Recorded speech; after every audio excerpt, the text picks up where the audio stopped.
నిజాయితీగా పోతాం, నిజాయితీగా బయటకు వస్తాం. అదే మన ఇండియన్ పవర్.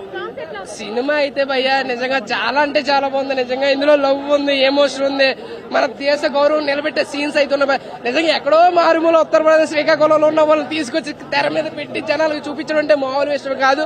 నిజంగా ఇలాంటి మంచి సినిమా, మరుగుపడిపోయిన జీవితాలను తీసుకొచ్చి కుట్టడం అంటే ఏం సినిమా భయ్యా. నిజంగా సముద్రమేకి వెళ్తే వస్తే లక్షలు పోతే ప్రాణాలు.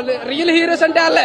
మనం ఎక్కడైనా పనిచేసి బతకచ్చు, కానీ సముద్రమేకి వెళ్లి దమ్మున్న మొగడు ఎవడన్నా అంటే ఫిషర్ మ్యాన్స్. నిజంగా వాళ్ళ కథను తీసుకొచ్చి వాళ్ళ ఆత్మగౌరవాన్ని నిలబెట్టిన మంచి మూవీ ఇది. ఇలాంటి సినిమా రావాలి. నిజంగా ఒక లవ్ ఉంది, ఎమోషన్ ఉంది.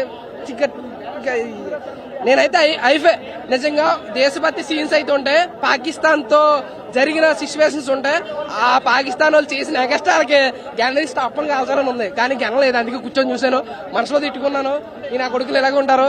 మనం అయితే ఎప్పుడైనా సరే నిజంగా ప్రాణాలు లెక్క చేయలేదు భయ్యా.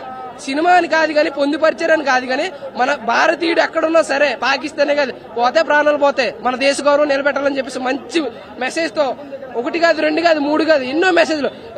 వాళ్ళు వేటకి వెళ్ళకపోతే తినడానికి చాలా ఇబ్బంది పడుతుంది. ఆ సీన్స్ కూడా చూపించడం నిజంగా నిజంగా ఇలాంటి మంచి సినిమా చూడండి మంచిగా. ఎందుకంటే రాదు ఇలాంటి సినిమాలు ఉప్పున ఇది ఒకటి అంటారు కానీ ఏం సినిమా భయ్యా. నిజంగా చాలా అంటే చాలా బాగుంది. ఇలాంటి మంచి సినిమా రావాలి.